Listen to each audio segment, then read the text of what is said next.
Good day everyone, and welcome to the Pool of Tribute Extreme, where we'll be fighting against Susano in his empowered incarnation, made possible by the powerful melody of the Wandering Minstrel.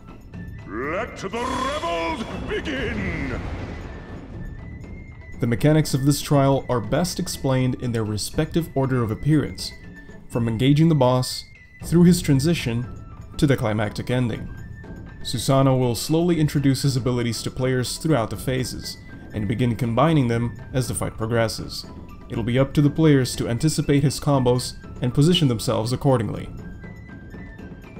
Upon engaging Susano, it's important to ensure he is facing away from the rest of the party at all times, as he often performs a frontal cleave attack that hits for a significant amount of damage. The first mechanic players will have to deal with is churning, a short duration debuff that lands on forward party members. Affected players must not perform any actions as the debuff runs out, indicated by the spinning dice above their heads, or they will be heavily penalized. This includes moving, auto-attacking, executing weapon skills, or casting spells. Susano will also combine this mechanic with Rasen Kaikyo, spawning several danger zones underneath players that trigger after a short time. Party members affected by churning must quickly reposition themselves, or risk being struck by both mechanics. The second major mechanic of Susano comes in the form of Yata Mirror, an ability that marks a random party member, knocks them back, and forms a thin safety line between the marked player and the boss. While Yata Mirror seems harmless by itself, the challenge comes when it is combined with one of two possible follow-up abilities, both of which also target the marked player. Firstly, Bright Storm, a party stacking mechanic. The afflicted player must quickly travel back through the safety line and join the rest of the party in order to avoid certain death. And secondly, Thunderhead. This mechanic forms an additional danger zone between the marked player and a thundercloud that spawns in a random location around the arena. This specific combination of mechanics is especially dangerous, as it has the potential to cover the only safe zone available to the party. The marked player must quickly locate the thundercloud and avoid having it line up with the safe zone. As the fight progresses, Susano will enter his transition phase, where he will attempt to eliminate the party in a single strike using his Divine Sword. Wild and pure and forever free! During this transition, it falls to the main tank to engage in the first active time maneuver, holding the sword in place while the DPS and healers attempt to break it before the time runs out. At the same time, the off-tank will be tasked with collecting 4 orbs that spawn around the edges of the arena, starting at the northeastern corner and continuing clockwise. After fending off Susano's first strike, the process will repeat one more time, and both tanks must swap duties due to the slashing penalty applied by blocking the sword.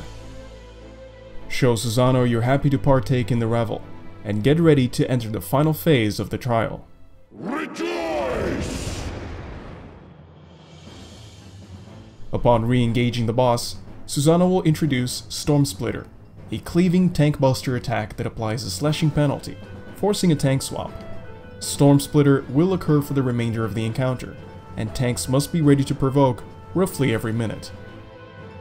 In this phase, Susano will also mark 4 party members in sequence with Levin Bolt, indicated by the purple marker above their heads, and striking them with lightning after a short time.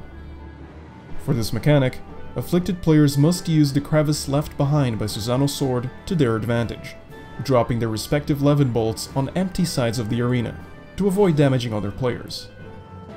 At a later point, an alternate version of this mechanic, or Static Levin, will also appear, stunning the marked players and restricting their movement, forcing the rest of the party to move to the opposite side of the arena instead. Preventing excess damage from Levin Bolts is necessary due to the follow-up mechanic, Ukehi, which deals significant damage to all party members and cannot be avoided. The final mechanic of this encounter makes a return from normal mode, the Sealed Gate. Susano will mark a random non-tank party member and trap them inside a jail, but unlike normal mode, the player is shuffled at a much faster speed, and is often difficult to keep track of. There are 2 ways to identify the correct target. Firstly, and most commonly used, the trapped player can simply mark his own jail, as his camera will also move during the shuffling. Secondly, the correct target will always appear last in the enmity list, allowing the party to locate the trapped player in case marking doesn't occur in time. Be mindful of your positioning throughout the mechanics, and anticipate Susano's abilities by keeping a sharp eye on your surroundings. Once you reach this point, it becomes a matter of making small adjustments to your strategy. Oblige the Lord of the Revel in his dance of mechanics, and victory will be yours. 'Twas a memorable dance indeed.